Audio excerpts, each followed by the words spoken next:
नमस्कार, मैं शिवानी। बिहारी न्यूज में आपका स्वागत है। आज है 7 नवंबर। खबरों की ओर बढ़ने से पहले एक नजर सुर्खियों पर। सेल ने 245 रिक्तियों के लिए जारी किया भर्ती अधिसूचना। 10वीं और 12वीं बोर्ड परीक्षा के लिए डमी एडमिट कार्ड हुआ जारी। तेजस्वी यादव ने विश्व प्रसिद्ध सोनपुर मेला का किया उद्घाटन। 4 राज्यों के 7 सीटों पर हुए विश्व उपचुनाव में 4 सीटों पर भाजपा का कब्जा। जिम्बाब्वे को हराकर ग्रुप टॉपर बना भारत। सेमीफाइनल में इंग्लैंड से होगी भिड़ंत। अब चलिए बढ़ते हैं बिहार की अब तक की 25 बड़ी खबरों की ओर विस्तार से।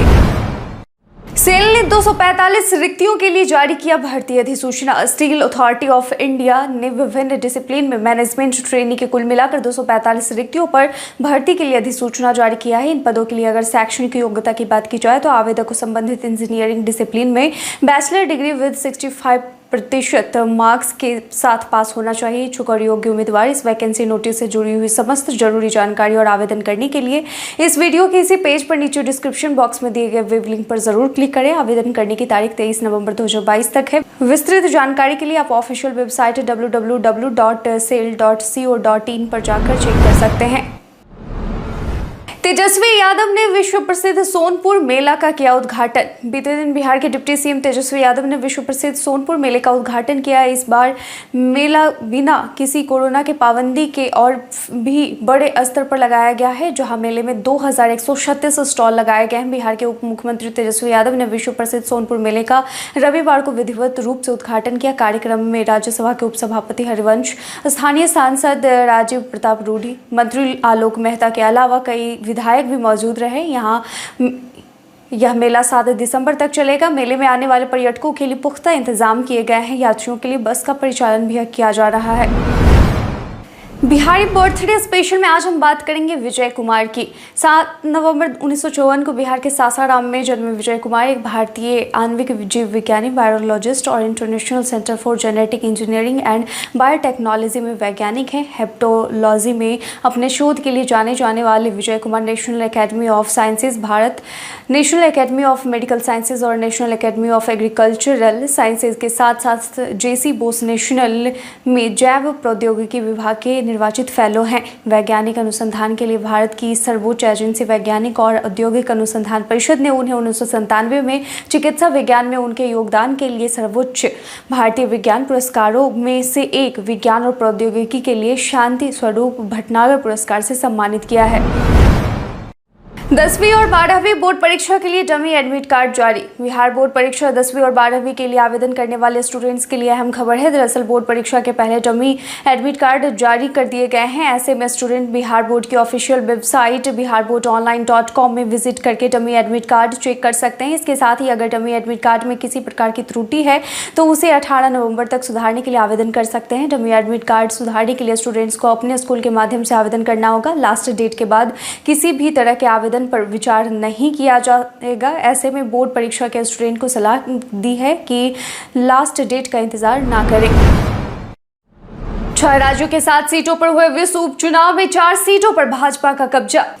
उत्तर प्रदेश, बिहार, हरियाणा, महाराष्ट्र, तेलंगाना और ओडिशा में कुल 7 विधानसभा सीटों पर हुए उपचुनाव में भाजपा का दबदबा कायम रहा है। बीजेपी ने 7 में से 4 सीटों पर जीत दर्ज की है, जबकि एक शिवसेना, एक राजद और एक सीट टीआरएस के खाते में गई है। 2024 लोकसभा चुनाव से पहले उपचुनाव में बीजेपी को मिली जीत से विपक्ष के लिए बड़ा झटका माना जा रहा है। उत्तर प्रदेश के लखीमपुर खीरी जिले की गोकर्णनाथ विधानसभा सीट के उपचुनाव में भाजपा प्रत्याशी अमन गिरी ने जीत हासिल की है। बिहार में राजद और भाजपा ने बीते दिन क्रमशः मोकामा और गोपालगंज विधानसभा सीटों को बरकरार रखा। हरियाणा में बीजेपी के उम्मीदवार भव्य बिश्नोई ने आदमपुर विधानसभा सीट पर जीत दर्ज की। महाराष्ट्र में उद्धव गुट की शिवसेना ने मारी बाजी।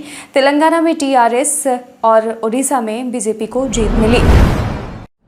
दाऊद खान फोर्ट इस वजह से है बेहद खास। यह किला दाऊद नगर में स्थित है, जो सोन नदी के पूर्वी तट पर स्थित है। इसकी स्थापना 17वीं शताब्दी के मुगल सम्राट औरंगजेब के अधीन बिहार के कथित राज्यपाल दाऊद खान ने की थी। ऐसी मान्यता है कि विजय प्राप्त कर लौटते समय यहाँ दाऊद खान ने रुक कर कुछ दिन आराम किया और इस जगह की स्थापना की। बाद में औरंगजेब ने इस शहर को दाऊद खान को भेंट कर दिया। यहाँ पर दाऊद खान और उनके पोते अहमद खान द्वारा बनाई गई मस्जिद और सराय की झलकियाँ देखने को मिलती हैं। बोलेरो पर लोड 20 कार्टन विदेशी शराब बरामद, चालक गिरफ्तार।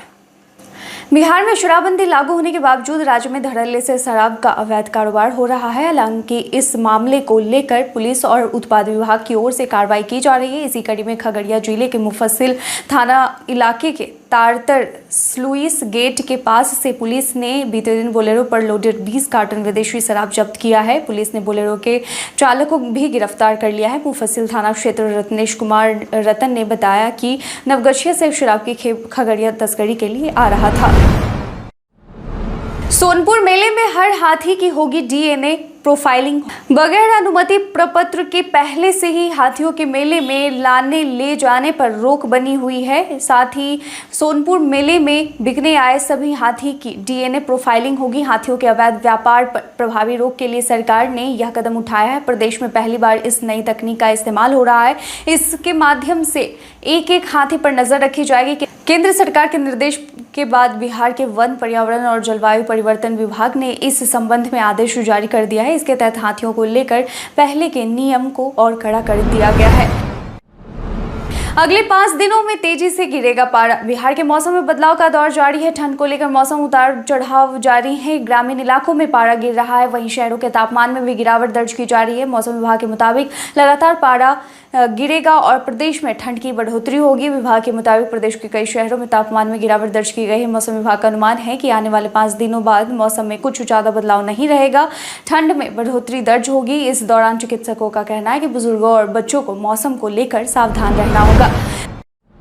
कूच बिहार ट्रॉफी में बिहार की पारी लड़खड़ाई। बिहार और ओडिशा के बीच राजधानी पटना के मोइनुल हक स्टेडियम में चल रहे कूच बिहार ट्रॉफी के दूसरे दिन बिहार के तेज गेंदबाज अनूप की धारदार गेंदबाजी से ओडिशा के बल्लेबाज बड़ा स्कोर कर पाने में नाकाम रहे। अनूप ने मेहमान टीम के 5 विकेट चटकार कर 265 रन पर रोकने में अहम भूमिका अदा की, लेकिन बिहार के बल्लेबाज इतने कम रनों के सामने भी पानी भरते नजर आए। रविवार को दूसरे दिन का खेल खत्म होने तक मेजबान टीम ने 9 विकेट के नुकसान पर 185 रन बना लिए हैं। ऐसे में बुधवार को बिहार 80 रनों से पीछे होने के बाद अंतर को कम करने की जी तोड़ कोशिश करेगा। दरभंगा से अमृतसर के बीच पूजा स्पेशल ट्रेन का शुरू हुआ परिचालन। छठ पर्व के बाद ट्रेनों में बढ़ी भीड़ को देखते हुए रेल प्रशासन ने स्लीपर कोच के साथ दरभंगा से अमृतसर जाने वाली छठ स्पेशल ट्रेन का ठहराव कई स्टेशनों पर कर दिया है। छठ के बाद यात्रियों के अतिरिक्त भीड़ को लेकर 05211 05212 दरभंगा अमृतसर दरभंगा एक्सप्रेस स्पेशल नाम से एक ट्रेन का परिचालन बीते दिन से शुरू हो गया। यह ट्रेन दरभंगा से शाम 5:20 में खुलकर 8 नवंबर को दोपहर 1:45 में अमृतसर पहुंचेगी। वापसी में गाड़ी संख्या 05212 अमृतसर दरभंगा एक्सप्रेस स्पेशल 8 नवंबर को अमृतसर से शाम 7:15 में खुलकर 10 को 2:55 में दरभंगा पहुंचेगी। जिम्बाब्वे को हराकर ग्रुप टॉपर बना भारत। सेमीफाइनल में इंग्लैंड से होगी भिड़ंत। भारत ने बीते दिन जिम्बाब्वे को T20 वर्ल्ड कप सुपर 12 के आखिरी मुकाबले में 71 रन से हरा दिया है। टॉस जीतकर पहले बल्लेबाजी का फैसला करने वाली टीम इंडिया ने 5 विकेट पर 186 रन का स्कोर बनाया। जवाब में जिम्बाब्वे की टीम 115 रन पर ही ढेर हो गई। यह मुकाबला मेलबर्न क्रिकेट ग्राउंड पर खेला गया।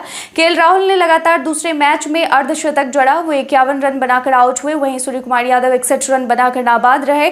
जिम्बाब्वे से मैच जीतकर भारत अपने ग्रुप में टॉप किया है। ऐसे में उसे दूसरे ग्रुप की नंबर 2 टीम से भिड़ना है, यानी 10 नवंबर को सेमीफाइनल में भारत का मुकाबला इंग्लैंड से होगा। यह मैच एडिलेड में खेला जाना है। वहीं पाकिस्तान की भिड़ंत न्यूजीलैंड से 9 नवंबर को होगी। Team India T20 world cup का खिताब जीतने से अब 2 कदम ही दूर है।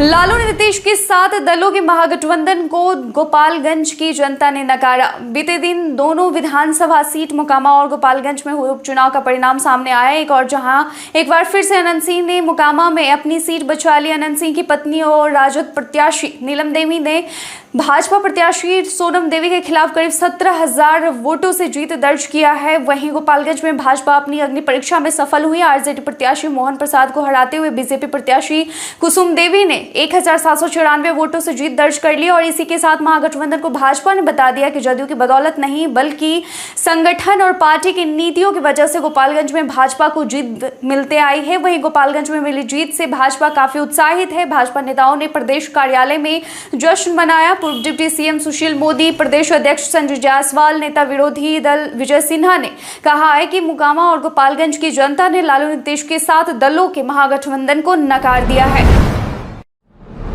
तेजस्वी यादव ने कहा मोकामा में हुई एक तरफा जीत। उपचुनाव के परिणाम आने के बाद तेजस्वी यादव ने कहा कि आप सब लोग जान रहे हैं कि मोकामा में विधानसभा चुनाव एक तरफा रहा, जबकि इन गोपालगंज में 2020 में जहां हम 40,000 वोट से हारते थे, इस बार सिंपैथी वोट फैक्टर होने के बाद भी भाजपा से हमारी 1700 मतों से हार हुई है। मुकाबला दिलचस्प था और हम लोगों का जो प्रयोग था वह काफी हद तक सफल रहा। दिवाली, छठ जैसे त्योहारों के बीच चुनाव था। गोपालगंज की जनता यानी भाजपा के जो कोर वोटर है, जो लोग क्लेम करते थे कि फलाना हमारा ही वोटर है, उस पर महागठबंधन के लोगों ने सेंध मारने का काम किया है। बिहार विधानसभा उपचुनाव में परिणाम आने के बाद बिहार के उप मुख्यमंत्री का यह बयान था। उपेंद्र कुशवाहा ने बीजेपी पर साधा निशाना। जदयू संसदीय बोर्ड के अध्यक्ष और विधान पार्षद उपेंद्र कुशवाहा का कहना है कि मुख्यमंत्री नीतीश कुमार जब प्रधानमंत्री बनेंगे वो बिहारियों के लिए गौरव का दिन होगा। विरोधी इस मुगालते में ना रहें कि नीतीश कुमार पीएम मटेरियल नहीं है। यहाँ बीते दिन गांधी मैदान में सद्भावना बचाओ देश बचाओ सम्मेलन को संबोधित करते हुए कुशवाहा ने वह दिन समस्त बिहार वासियों के लिए गौरव का दिन होगा जब नीतीश कुमार देश के प्रधानमंत्री बनेंगे। सामाजिक एकता के सूत्र में पूरे देश को बांधकर विश्व में भारत का नाम रोशन करेंगे। यह भी कहा कि समस्त विपक्ष को राष्ट्रीय स्तर पर एक मंच पर लाने के लिए जदयू ने नीतीश कुमार को अधिकृत कर दिया है। बीपीएससी ने अभ्यर्थियों को दिया ये बड़ा अधिकार। आयोग की ओर से 68वीं बीपीएससी में 50 स्टार मार्किंग प्रश्नों के अधिक अंक और नेगेटिव मार्किंग की भी बात कही गई थी, जिस पर अभ्यर्थियों की ओर से विरोध दर्ज किया गया था। अब नेगेटिव मार्किंग को लेकर आयोग की ओर से नए सिरे से तैयारी की जा रही है। इस बीच बीपीएससी विद्यार्थियों को बड़ा अधिकार देने जा रही है। बीपीएससी की 68वीं परीक्षा में नेगेटिव मार्किंग का स्वरूप कैसा हो, यह अभ्यर्थियों की राय से तय किया जाएगा। बीपीएससी ऑनलाइन आवेदन करने वाले अभ्यर्थियों से उनकी राय लेगा। इसमें 3 विकल्प दिए जाएंगे। जिस विकल्प को सर्वाधिक स्वीकार किया जाएगा उसे नेगेटिव मार्किंग के लिए लागू कर दिया जाएगा। किस स्वरूप को लागू किया जाना है, इसकी सूचना बीपीएससी की ओर से ऑनलाइन आवेदन की तिथि संपन्न होने के बाद दी जाएगी। भारतीय रेलवे ने महिलाओं के लिए इस खास सुविधा का किया इंतजाम। भारतीय रेलवे ने महिला यात्रियों को विशेष सुविधा देने के उद्देश्य से सीट को लेकर एक बड़ी घोषणा की है। अब महिला यात्रियों को ट्रेन में सीट के लिए परेशान नहीं होना पड़ेगा। रेल मंत्री ने महिलाओं की सुविधा को ध्यान में रखते हुए बस और मेट्रो की तरह सीट आरक्षित करेगा। भारतीय रेलवे की तरफ से लंबी दूरी की ट्रेन में भी महिला यात्रियों के लिए बर्थ रिजर्व की गई है। इसके साथ ही महिलाओं की सुरक्षा के लिए प्लान भी तैयार कर लिया जाएगा। केंद्रीय रेल मंत्री अश्विनी वैष्णव ने कहा कि लंबी दूरी की ट्रेनों में महिलाओं की आरामदायक यात्रा के लिए भारतीय रेलवे ने रिजर्व बर्थ निर्धारित करने समेत कई सुविधाएं शुरू की हैं। ग्रामीण सड़कों पर बने पुलों के भार का होगा अध्ययन। ग्रामीण सड़कों पर बने पुलों के भार का अध्ययन किया जाएगा। ग्रामीण सड़कों पर बने पुलों के भार का पहली बार आकलन किया जाएगा कि बन चुके पुलों की क्षमता क्या है। इसका मकसद पुलों को सुरक्षित बनाए रखने और संभावित दुर्घटनाओं को रोकना है। अधिकारियों के अनुसार विभाग के अधीन 1,02,000 किलोमीटर सड़क है। इन सड़कों पर बने पुलों की संख्या 50,000 से अधिक है। अभी इन पुलों से गाड़ियां बेधड़क आ जा रही हैं। क्षमता से अधिक गाड़ियों के गुजरने से कभी भी पुल क्षतिग्रस्त हो सकता है। इससे आर्थिक के साथ साथ जान माल का भी नुकसान हो सकता है। 20 दिसंबर को बोधगया आ सकते हैं दलाई लामा। अगले वर्ष 2023 में बोधगया के व्यवसायियों की बल्ले बल्ले होने की संभावना बन रही है। दरअसल इस बार 1 महीना से बोधगया प्रवास पर बौद्ध धर्मगुरु दलाई लामा के 20 दिसंबर को बोधगया आने की संभावना है। अगर दलाई लामा आते हैं तो वो 20 दिसंबर से 20 जनवरी तक बोधगया में ही प्रवास करेंगे। वहीं 29, 30 और 31 दिसंबर को ऐतिहासिक कालचक्र मैदान में टीचिंग कार्यक्रम का आयोजन किया जाएगा। इसके अलावा 3 दिनों तक विश्व शांति एवं परम पावन दलाई लामा के लंबी आयु हेतु विशेष पूजा का आयोजन किया जाएगा। कुटनी विधानसभा उपचुनाव के लिए मुकेश सहनी तैयार। मोकामा गोपालगंज विकासशील इंसान पार्टी के प्रमुख मुकेश सहनी ने बीते दिन कुटनी विधानसभा उपचुनाव लड़ने की घोषणा कर दी। उन्होंने कहा कि यह उपचुनाव वीआईपी लड़ने के लिए नहीं बल्कि जीतने के लिए मैदान में होगी। उन्होंने मोकामा विधानसभा उपचुनाव में राजद प्रत्याशी की जीत पर बधाई देते हुए कहा कि सही अर्थों में गोपालगंज उपचुनाव में भी भाजपा को लोगों ने नकार दिया है। उन्होंने कहा कि पार्टी 16 नवंबर को नामांकन दाखिल करेगी। मोकामा में महागठबंधन की नहीं, छोटे सरकार की हुई जीत। बिहार में उपचुनाव के परिणाम घोषित होने के बाद एक बार फिर से पक्ष विपक्ष आमने सामने है। इसी कड़ी में नेता प्रतिपक्ष विजय कुमार सिन्हा ने मोकामा में बीजेपी की हार को भी जीत बताया। उन्होंने कहा कि मोकामा में सरकार हार गई, वहां छोटे सरकार की जीत हुई है। मतलब ये कि मोकामा में महागठबंधन नहीं, छोटे सरकार यानी अनंत सिंह की जीत हुई है। यह जीत राजद की वजह से महागठबंधन को नहीं मिली है। वहीं विजय सिन्हा ने कहा कि गोपालगंज में हम जीते हैं और मोकामा में जीत की कगार पर पहुंच गए हैं। इस बार महागठबंधन जीती नहीं है, हारी है। मोकामा में जीत का अंतर काफी कम है। वहीं गोपालगंज में तेजस्वी यादव अपने घर के अंदर हार गए। भारत के इतिहास में आज की तारीख कई कारणों से है दर्ज। प्रसिद्ध राजनीतिक कार्यकर्ता पंडित विश्वंभर नाथ का जन्म 1832 में हुआ।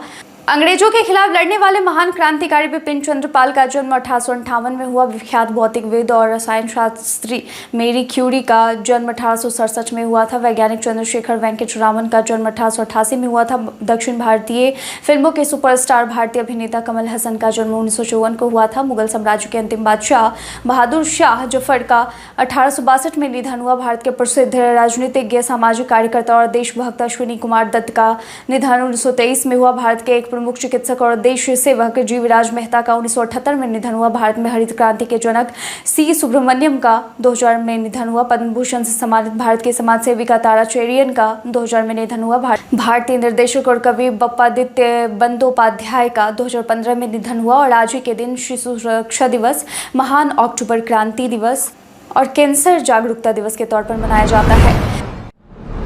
वायरल खबर में आज बात होगी फर्जी वेबसाइट के बारे में। सोशल मीडिया पर कई तरह की सूचनाएं वायरल होती हैं, लेकिन सभी सच हो ये जरूरी नहीं है। इसी कड़ी में आज हम बात करेंगे फर्जी वेबसाइट के बारे में।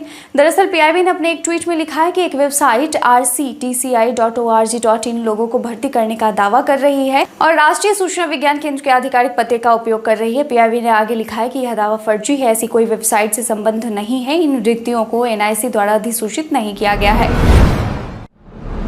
ट्विटर पर अब जल्द ही खत्म होगी शब्दों की लिमिट।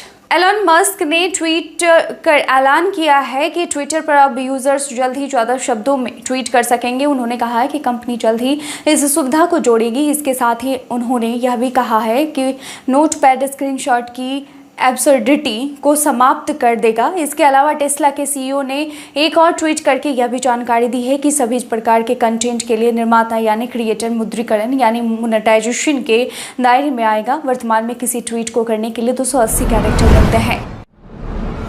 आलिया रणवीर के घर आई नन्ही परी। बॉलीवुड एक्ट्रेस आलिया भट्ट और रणबीर कपूर के घर बेटी ने जन्म लिया है। आलिया भट्ट ने बीते दिन दोपहर 12:05 पर बेटी को जन्म दिया है। दक्षिण मुंबई के HN रिलायंस अस्पताल में बीते दिन सुबह 8:20 पर आलिया को डिलीवरी के लिए दाखिल कराया गया था। बता दें कि आलिया की बेटी ने उसी अस्पताल में जन्म लिया है जहां रणबीर कपूर के पिता ऋषि कपूर भर्ती थे और इसी अस्पताल में उन्होंने आखिरी सांस ली थी। सभी को आलिया भट्ट और रणबीर की बेटी के पहले झलक का इंतजार है। बीते दिन हमारे द्वारा पूछे गए सवाल का आप लोगों में से बहुत लोगों ने अपना जवाब में कमेंट सेक्शन में लिख कर दिया था। जिन्होंने पूछे गए सवाल का जवाब दिया उनके नाम है मोहम्मद शाकिर हुसैन, प्रिंस यादव, रंजीत सिंह, नुन्नू, गोलू कुमार, मनोज कुमार, पंकज कुमार, मंजेश कुमार, कुणाल कुमार, शंकर मुखिया, राजीव कुमार, रविंद्र पासवान। इसके साथ ही बढ़ते हैं आज के सवाल की ओर। आज का सवाल है कि आयोग द्वारा बीपीएससी की परीक्षा में नेगेटिव मार्किंग के प्राविधान से क्या आप संतुष्ट हैं? अपना जवाब में कॉमेंट सेक्शन में लिखकर जरूर बताएं। आज के लिए बस इतना ही। धन्यवाद।